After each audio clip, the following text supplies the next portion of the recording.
The Wagner Group has certainly captured the attention of the world this weekend by getting as close as 125 miles to Moscow before turning back. The question that many are now asking is, what is the Wagner Group and who is the man who was able to take over a Russian city with next to no bloodshed?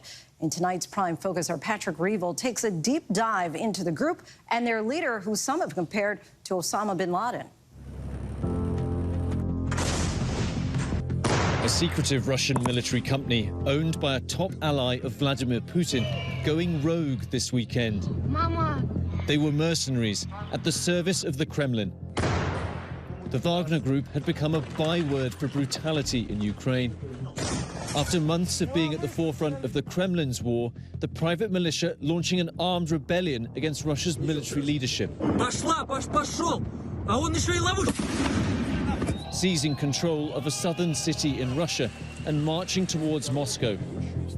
The most serious challenge to Putin's rule he's faced. Once in the shadows, secretly operating in more than 30 countries, and now at the center of the world's attention, what is the Wagner Group and who is the man behind it all? Со стрелковым оружием на бронетехнику. Andrei Medvedev escaped Russia in January.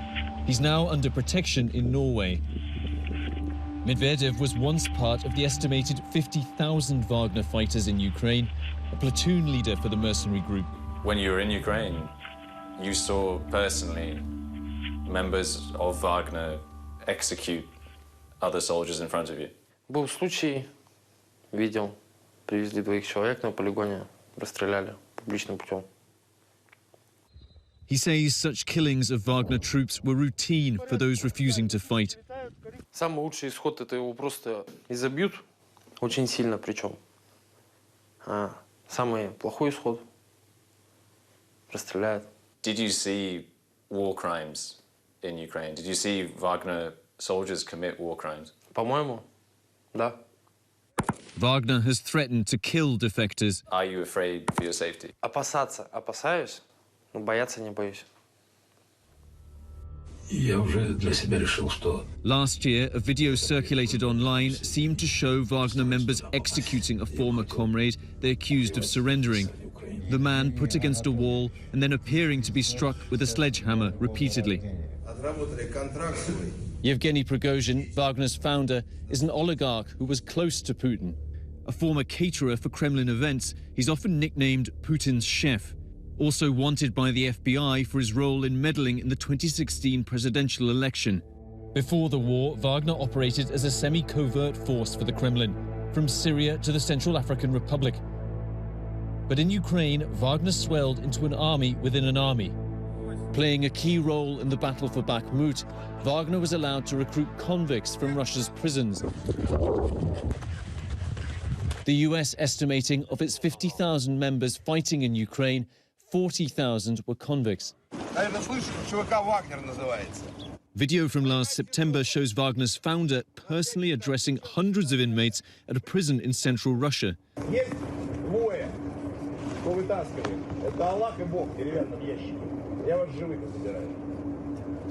Но не всегда живыми возвращают. Ну что, парни, вопросы есть? Или так все рассказал, что вообще просто? He promises the men a pardon if they survive fighting for 6 months. Да? У нас 5 минут на раздумье, пока мы туда заходим. Дальше, пока здесь, решайте. Кто хочет, едет. Denis Yaroslavsky has faced Wagner troops in eastern Ukraine. He says the prisoners are sent in waves in frontal assaults. На сегодняшний день ЧВК «Вагнер» использует тактику 1000 тел.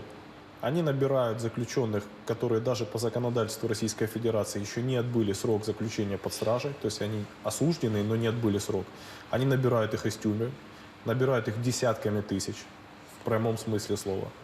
Подписывают с ними контракты и необученных заключенных отправляют умирать в Украину.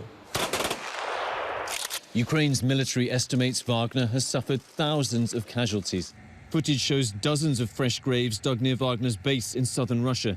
На сегодняшний день, с учетом того, что Вагнер использует необученных заключенных, фактически мы их даже не допускаем до огневого контакта.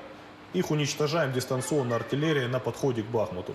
Я уверен, что их погибли уже десятки тысяч.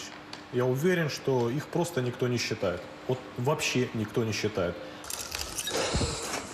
The US has designated Wagner a significant transnational criminal organization and brought fresh sanctions against it. Я считаю, что ЧВК «Вагнер» на сегодняшний день обязаны принять террористической организацией номер 1, а Пригожина уравнять с Бен Ладеном, потому что так оно и есть. Но в отличие от Бен Ладена, у Пригожина есть вход к командирам и первым лицам армии России, в Кремль, во все властные кабинеты, к технологиям. As the world tries to understand what the failed mutiny means for Russia, we made clear that we were not involved. We had nothing to do with it. This was part of a struggle within the Russian system. Vladimir Putin has signaled Wagner may now be absorbed into the Russian military. But what ultimately will become of Wagner and its now exiled leader remains unclear. Этой войны не должно быть. Страдает народ от этого. Я бы мог свою жизнь спасти, сидя в тайге, где-нибудь в Сибири, прятаться в какой-нибудь деревне староверов. Нашел в себе силы, дух нашел и решил все-таки выступить против этого всего. Hi everyone, George Stephanopoulos here. Thanks for checking out the ABC News YouTube channel. If you'd like to get more videos, show highlights, and watch live event coverage, click on the right over here to subscribe to our channel, and don't forget to download the ABC News app for breaking news alerts. Thanks for watching.